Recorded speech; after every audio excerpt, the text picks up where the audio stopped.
Ճերմակ դագաղի մեջ սպիտակ վիրակապով Տիգրանը նման չէ լուսանկարի ճպտացող փոքրիկ հրեշտակին։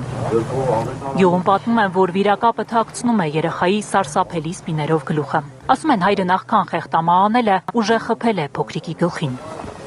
Կատարվածը ահա սարսուր ոճրագործություն է, ես կասեի եղեռնագործություն է,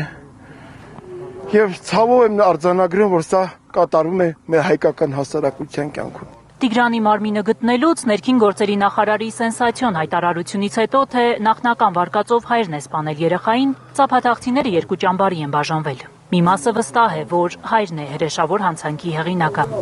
Ասում են, թե այդ ընտանիքում երեխաների հանդեպ բռնություններ էլի են եղել։ Ըստ որոշ գյուղացիների, հայրը փոքրիկ Տիգրանին Սևանի ափին, անտառի մոտ է խեղտամա արել, մարմինը թաքցրել պարկի մեջ։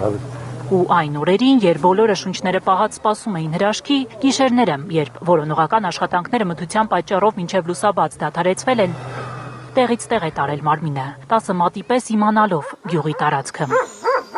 Գյուղացիների մի մասի կարծիքով էլ անհնար է, որ Տիգրանի ֆիզիկական ու հոգեբանական ակնհայտ խնդիրներ ունեցող հայրը այնքան ճարպկություն ունենար, որ կարողանար հարյուրավոր ոստիկանների ձեռքից պլստալ։ Գուցե Տիգրանին ուրիշն է սպանել, կամ որոնումների առաջին օրերին փոքրիկը իրոք ողջ է եղել, խճճվել են ծափաթաղում։ Այնքան հնարավոր չի, բայց կինոլոգները, դրոնները, այ բալա։ Եթե տնայեք ընդեղ ասեղ գցելու տեղ չկար։ Այն դեպի Սևան այդ պլաշատկի, սա մեքենաներ էին։ Չի, ես չեմ կարծում, որ ինքը մի հատ էլ կոմենտ էին գրել, ասում մի հատ դե հիվանդոտ մարդ, ասում հիվանդի վրա կգցեն ու կանցնի կգնայել։ 7 օր ինքը ոնց է այդքան հեշտ է, ամբողջը գիտեք տեսակ, որ գրիշներն էին ստուգում, կալոդեսն են ջուրը հանել ստուգել։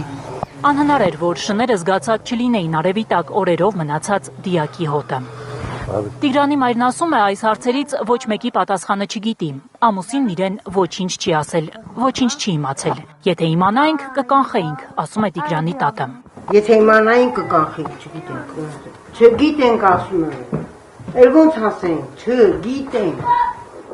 Գյուղում մարզում լավ են իմացել այս ընտանիքի դրությունը։ Պետական աջակցությունը սահմանափակվել է մի քանի զույգ կոշիկով, մի քանի արկղ սնունդով։ Հատուկ ռազմավարություն է պետք այդպիսի ընտանիքների համար, ասում է Մարտունու կանանց համայնքային խորհրդի նախագահը։ Այդ ընտանիքի համար պետք է ահագին լուրջ ռազմավարություն մշակվեր։ Այդ օրաքրոջ ընտանիքը պատկերացնում եք դրանից մի փոքր ներքև կողմի մեջ ապրում։ Ամառն դեղ ապրում են, իբր Սատուրնն է, ծմերել տեղափոխվում են ստեղ այդ մի սենյակ ու այդ մի սրահը որ կար։ Գիտեմ, որ ինքը եղել է ուշադրության կենտրոնում, այդպես չի, որ իրան աչքաթող են արել։ Իսկ Տիգրանի քույրերն ու եղբայրները ում խնամքին են մնալու։ Այսօր Գեղարքունիքի մարզպետարանը խնամակալության եւ հոգաբարձության մարմնի հրատապ նիստ է արել։ Որոշում են ծնողական իրավունքից զրկել սպանված երեխայի հորն ու մորը։ Այսօր ես խոսեցի մարզպետի տեղակալի հետ, ասեցի կարող ենք իրազեկման հանդիպումներ անել բռնությունների վերաբերյալ, որովհետև պարզվեց, որ այդ ընտանիքում միշտ վեճեր են եղել ընտանեկան եւ այլն։ Մենք չենք իմացել, մենք էլ աջակցման կենտրոն ենք։